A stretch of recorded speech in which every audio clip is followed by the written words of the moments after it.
stand outside the meeting room, you take a deep breath, you push the heavy door open and you sit down. Yeah.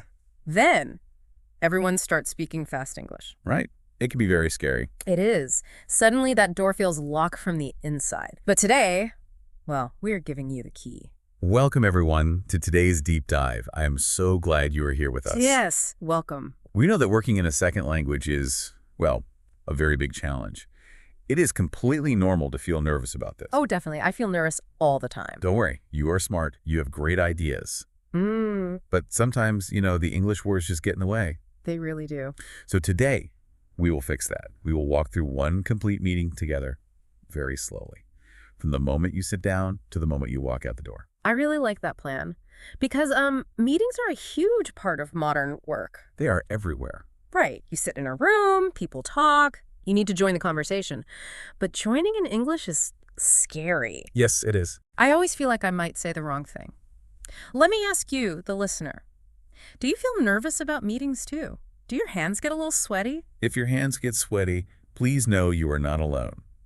Many, many successful business people feel exactly the same way. That makes me feel a little better. Good. Today, we have some excellent notes from our sources. They show us the most common phrases used in business English. The phrases we need to survive. Exactly. And they explain the psychology behind these phrases. By the end of this deep dive, you will understand exactly how to use them. Okay, I am ready. Let's imagine our meeting is beginning. Let's do it. We are in the room, people arrive, they say hello, but the real work has not started yet. How exactly does a professional meeting begin? Well, the person leading the meeting will start. They need to get everyone's attention right. Right. So they usually say, let's get started. Let's get started. That is very simple. Very simple, yes. But why do we say let's? Why not just say start now? Oh, that is a really good question. Let's is short for let us. Let us. Okay. In business English, using the word us or we is very important. It shows teamwork. Oh. If a manager says start now, it sounds like an order. It sounds a little aggressive. Yeah, that sounds a bit mean. Right. But let's get started sounds friendly. It means we are all working together. Oh, wow. It brings the team together. Exactly. You might also hear people say, shall we get started? Or let's kick things off. Let's kick things off. Got it. And right after they start, they will usually talk about the agenda. What does that mean? The agenda? Good question. An agenda is simply a list of topics. It is the plan for the meeting. Okay, so the meeting has started. We are looking at the agenda. But, well, here is my biggest fear. What is it? Tell me. What if someone speaks very fast and I need to stop them? How do I interrupt politely? This is a very, very common problem. You want to be polite, but you need to speak. Yes, exactly. So you can use this phrase. You say, can I say something quickly? Can I say something quickly? I noticed the word quickly at the end. Why is that important? The word quickly is the secret. In business, everyone is busy. Time is money. Right. Nobody wants to sit in a long meeting. Exactly. When you say the word quickly, you show respect for everyone's time. You promise that you will only take a few seconds. That makes a lot of sense. You ask for permission and you respect their time. Let's try it. Imagine I am the manager. I am speaking very fast. You interrupt me. Okay, I will try. Here we go. So we need to cut the budget by 10%, and we also need to call all the clients today to tell them. Can I say something quickly? Yes, what is it? Oh, wow. That felt very natural. I stopped you, but, well, it didn't feel rude. It was not rude at all. It was very professional. But Yeah. what if you didn't understand the words I used? Ah, yes. That is the next problem. Sometimes I don't understand a word. That is perfectly normal. It makes me feel vulnerable. I don't want the team to think I'm slow. So, what is the best way to ask for help? Don't worry, you just use this simple phrase. You say, could you repeat that, please? Could you repeat that, please? Wait, let's look at the grammar. Okay, let's look at it. We say could you instead of can you. Why? Could is in the past tense. You found another secret.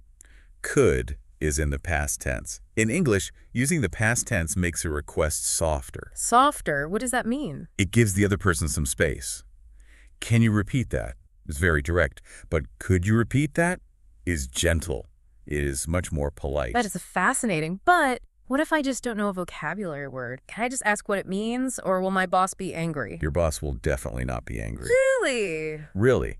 Asking questions shows that you care. It shows you want to do the job correctly. Oh, that makes me feel so much better. Yes, you can simply say, what does that word mean? It is always better to ask than to make a mistake later. Okay, great. So our meeting is moving forward. I understand what everyone is saying. Excellent. Now, it is time for me to share my own thoughts. I have a good idea. How do I share my opinion professionally? Sharing your opinion is why you are in the room. To share ideas, we use a very simple phrase. You just say, I think. I think. Honestly, that sounds almost too simple. Does it sound weak? Not at all. Should I use big words to sound smart? No. Simple is usually best. In most modern workplaces, clear and simple language is the perfect choice. So I just say, I think we should try this new software. Exactly. It is clear, it is direct. What if the meeting is very formal? Like the president of the company is there. Is I think still okay? It is okay, but you have another option for formal meetings. You can use the word believe instead of think. I believe. Yes. You can say, I believe this is the best option. It sounds a little more serious. I believe this is the best option. Yeah. I like that. Now, what if someone else shares a great idea? How do I agree with them? You can simply say, I agree. But if I just sit there and say, I agree, do I sound like a robot? That is a very smart question. You don't want to sound like a robot. Right. I want to sound helpful. So add a few more words. You can say, I agree with you. Or, that's a good point. That's a good point. Yes, it makes your colleague feel good. It builds trust. Building trust is so important, but we all know business is not always easy. No, it is not. Sometimes we disagree. I don't want to be rude, but I must protect the project. How do I disagree politely? Disagreeing politely is a very important skill. You should almost never just say no. Never say no. Instead, you use this powerful phrase. You say, I see your point, but. I see your point, but. Let me think about that. Take your time. I think I understand why this works. Let me try an analogy. I would love to hear it. Saying, I see your point, but Yeah. is like holding a door open for someone. Holding a door open. Yes. It shows respect first. You hold the door open, you let their idea come inside, you look at it, you respect it, Yes. and only then you walk through the door with your different opinion. Wow. That is a beautiful analogy. That is exactly how the psychology works. Yes. You are holding the door of respect. Yeah. If you just say no, the other person feels attacked, they will stop listening to you. Right.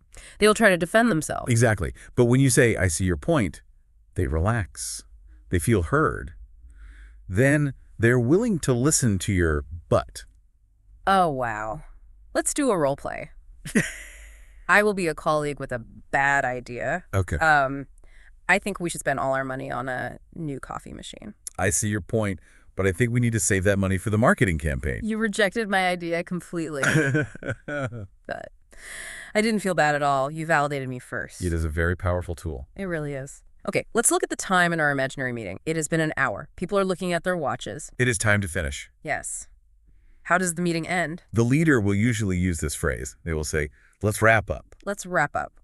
What does wrap up mean? Like wrapping a present. Yes, exactly like wrapping a present. It means tying all the loose pieces together into one neat package. So it means to finish. Yes. You might also hear, let's finish up. This tells everyone the discussion is over. Okay, the meeting is wrapping up. The boss is closing his laptop. Can I just stand up and leave the room? No, wait. Not yet. Oh, did I forget something? There is one final, very important step. You need to know what happens next. So you should ask, what are the action items? What are the action items? I have to admit, that phrase confuses me. Let me explain it. If I ask that, will my boss think I am lazy? Will they think I wasn't listening? No, don't worry. The answer is no. In English business culture, asking for action items shows that you are organized. Really? It's a good thing. Yes. Action items are tasks. They're the specific jobs you need to do after the meeting. Oh, I see. They're like homework from the meeting. Exactly. Homework for your job. For example, write a report by Tuesday. That is an action item. So I ask, what are the action items to make sure nothing is forgotten? Yes. And here's a smart tip. You can ask someone to send you a message. You can say, can you email me the summary? Can you email me the summary?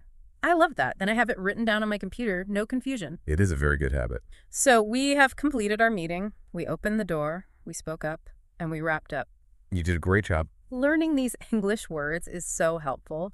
But our sources show something else today. Yes, they do. The vocabulary is only half the battle. The rules of a meeting change depending on the country you're in. This is very true. Culture changes how we behave in a room. Can we talk about the cultural differences? Absolutely.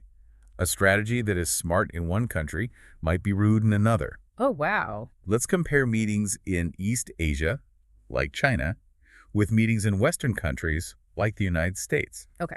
What are meetings like in China? In China, meetings are traditionally very formal. There is a strong respect for hierarchy. The boss usually speaks first. And everyone else? Everyone else listens carefully. Do people interrupt the boss? What if they say, "Can I say something quickly?" Usually no. In traditional Chinese business culture, people do not interrupt the boss. It disrupts the harmony of the room. Oh, I see. They wait patiently. Silence is not a bad thing. Silence means you are thinking deeply, and the boss makes the final decision. I understand. You show respect by listening. What about in Western countries? In Western countries, meetings are much more casual. Everyone is encouraged to share their ideas. Brainstorming is very common. Wait, really? So a junior employee can say, "I think we should try this," even if the boss is there? Yes. In fact, the boss expects them to speak. If you sit in total silence, the manager might think you are not paying attention. That is a huge difference. What about interrupting? Polite interruption is very common in the West. That is why phrases like, "Can I say something quickly?" are used so often. So they debate together. Yes, decisions are often made by the team talking together. I am noticing a clear pattern here. What is it? The rules for speaking and listening are completely different, but the goal is exactly the same. In China, you listen quietly to show respect. In the West, you speak up to show respect. Being polite is the same everywhere. That is a brilliant conclusion. Professional respect is universal. This analysis is so helpful, but while I know that listening is not enough, we need to practice speaking out loud. I completely agree. Speaking out loud builds muscle memory. So it's time for the listener to practice with us. Yes, it is time for our Repeat After Me challenge. How does it work? We are going to speak very slowly. We will say one of our main phrases. Then we will pause for 3 seconds. Okay. When we pause, we want you, the listener, to say the phrase out loud. Are you ready? You can do this. Speak clearly, take a deep breath, let's practice. Let's get started. Pause. Let's begin. Pause. Can I say something quickly? Pause. Could you repeat that, please? I Pause. think we should try this. Pause. I agree with you. Pause. That's a good point. Pause. I see your point, but I think differently. Pause. Wrap up. Pause. What are the action items? Pause. Could you email me the summary? That was excellent. Seriously, practicing out loud is the fastest way to learn. Yes, that was exactly right. You are building the memory you need for your next real meeting. Let's do a very quick summary of everything we learned today. Okay, first, to start the meeting, we say, "Let's get started." Second, to speak up politely, we say, "Can I say something quickly?" Third, to ask for help, we say, could you repeat that, please? Fourth, to share your opinion clearly, we say, "I think." Fifth, to build team trust, we say, I agree with you. Sixth, to disagree with respect, we say, "I see your point, but..." Seventh, to signal the end, we say, let's wrap up. And eighth, to find your homework, we say, "What are the action items?" Perfect. You know, that heavy door doesn't feel scary to me anymore. I understand how the meeting flows. That makes me so happy to hear. I know how to ask for help safely. I feel ready. You have the tools now, and we want to know how our listeners will use these tools. So we have a question of the day. Ooh, what is the question of the day? Imagine you are in a meeting right now. Which one of these phrases would you use the most and why? That is a great question. If I were in a meeting, I think I would use "I see your point, but..." the most. Why that one? Because problem solving always needs a little bit of polite disagreement. What about you, the listener? What will you say? Please write your answer in the comments. We promise we will read your comments and reply. We really will. We are so glad you joined us for this deep dive today. Thank you for being here. Remember that heavy door we talked about? The one that felt locked? Yeah. Well, you have the key now. You can open it and sit at the table anytime you want. You belong in that room. That is absolutely true. Have a highly successful meeting. But before you go, I want to leave you with one final thought, something a little different. Okay, let's hear it. Technology is moving very fast. Soon, artificial intelligence might translate our meetings in real time. Oh, wow. That's true. In a few years, you might speak your native language, and a computer will automatically speak perfect English for you. But when that day comes, will these specific English phrases still matter? Will we still need to learn them? That is a deep question. I think the answer is yes. Because these phrases are not just vocabulary words, they are tools of human psychology. Yes, exactly. They show respect, they build trust. A computer can translate words, but only you can show true human respect. And respect is the real language of business. Think about that before your next meeting. We will see you next time.